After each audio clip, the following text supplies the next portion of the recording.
I want to tell, and I didn't ask permission, so I hope it's all right. I want to tell the story of how I chose to get vaccinated. Everybody breathe. This is not, again, a pro-vaccination endorsement. This is not a commercial. This is not a judgment. This is my story of what happened to me.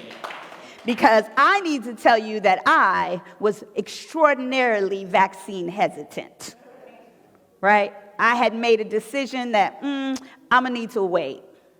Because I don't know what y'all rushing out here into, but I don't trust Big Pharma or no government or nobody else to be putting nothing in my arm. And I'm going to need you to stop judging people who feel that way, right?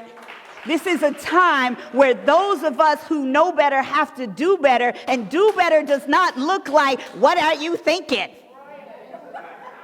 That ain't help nobody get nowhere.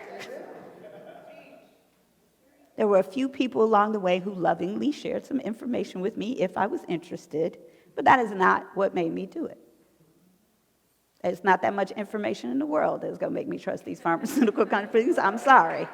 I have a lot of information when it comes to their history, right? And I'm black. So there's that, right?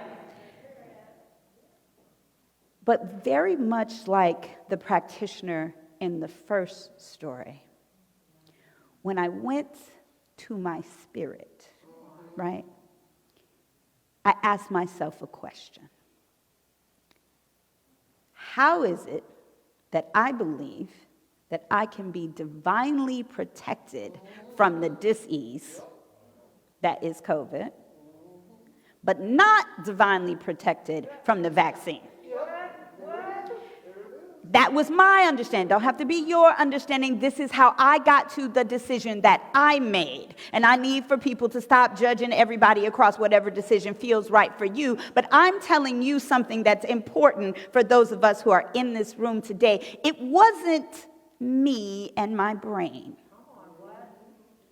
It actually was the love for my family and my community. Because what I recognize is what this moment is about for us, not just as a East Bay church, want to come back to church, not just as a Oakland, not just as a California, not just as, this is the moment for the world that we have been praying for all along. The moment of you and I are one.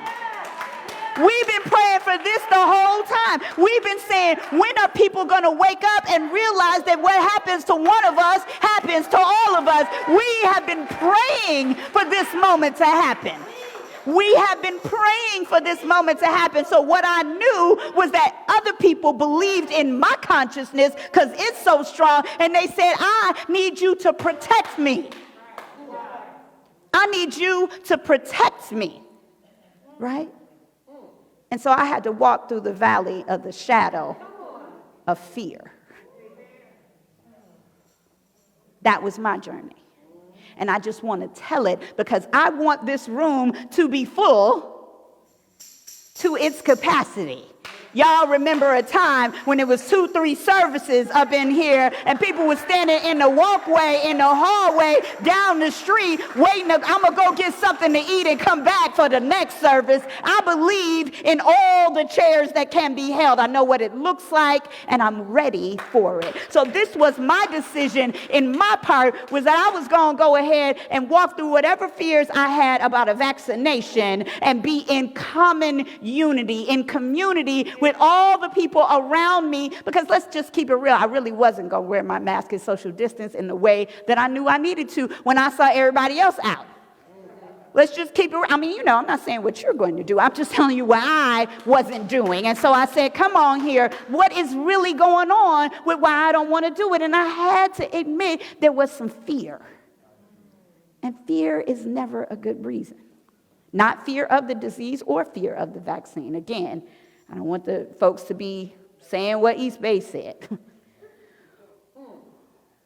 But there is a theme, if you're paying attention. It's give up. Give up fighting. Give up the fear of failing. Give up the fear of following the crowd. Give up. Not because you're feeble. Not because you're weak, not because